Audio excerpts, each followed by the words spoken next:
As children, we grow up in a society that teaches us to follow our hearts and to chase our dreams. But my question is, what happens when that chase becomes a little bit more distant? My first love and my first dream growing up was for the game of basketball. And I remember that from 7 years old to 16 years old, I dedicated my identity to this game. I was up 4 o'clock in the morning getting shots up. I would go to practice, then to training, staying up late night watching game tape after game tape. Like everything in my life surrounded this game. And I will never forget the day that my injury sealed the fate to my dream. Depression kicked in and my life hit such a rock bottom place that I even thought about taking my own life. You see, my question today is, what happens when God says no? A lot of times our initial reaction is, why did this have to happen to me? And honestly, that's a valid reaction because so many times in life, it can feel as if God is neglecting your dreams. What I've come to know is God is not neglecting your dreams. No, He's redirecting them. You see, when God says no, it does not mean too bad. It means I can't wait. I can't wait for your purpose. I can't wait for your calling. Jeremiah 29:11 says, "For I know the plans I have for you, declares the Lord, plans to prosper you and not to harm you, plans to give you a hope and a future."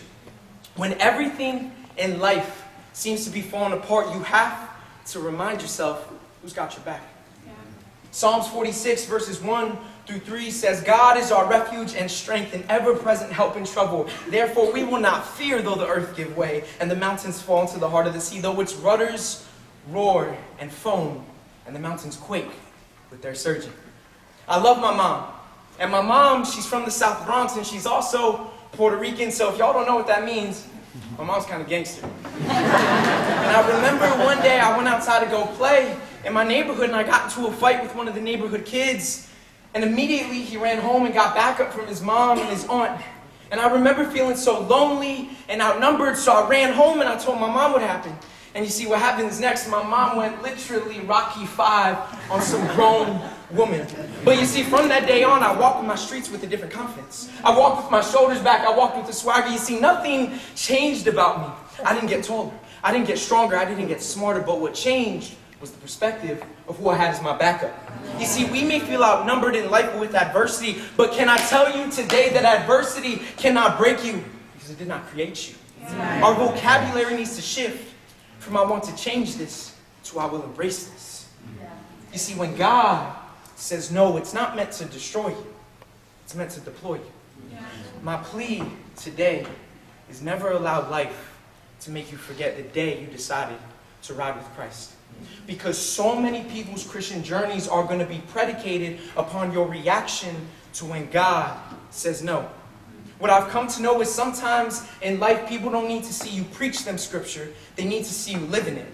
Because when God says no, it's not only meant to change you, but the people around you. In other words, I've seen a lot of people come to know Jesus, not because of the transformation that has occurred in their own life, but because of the transformation that has occurred in my own life. So you see, when people come up and ask me, "JJ, aren't you mad that this perfect God crushed your dreams?" And my answer is, if only you knew. If only you knew that my father at the age of 50 received his calling because God said no. If only you knew that my old coaches and my old teammates received the hope and the joy because God said no. If only you knew that my sister gave her life to Jesus because of everything I had to go through. You see, I may not understand and be able to fully comprehend exactly what God's plans and His purposes are. But what I do know is no does not mean too bad. It means I can't wait. I can't wait for your purpose. We all know what to do when God says yes. We all know what to do when we get blessed, and we even know what to do when our lives are going perfect. But my question today is, how will you react when God says no?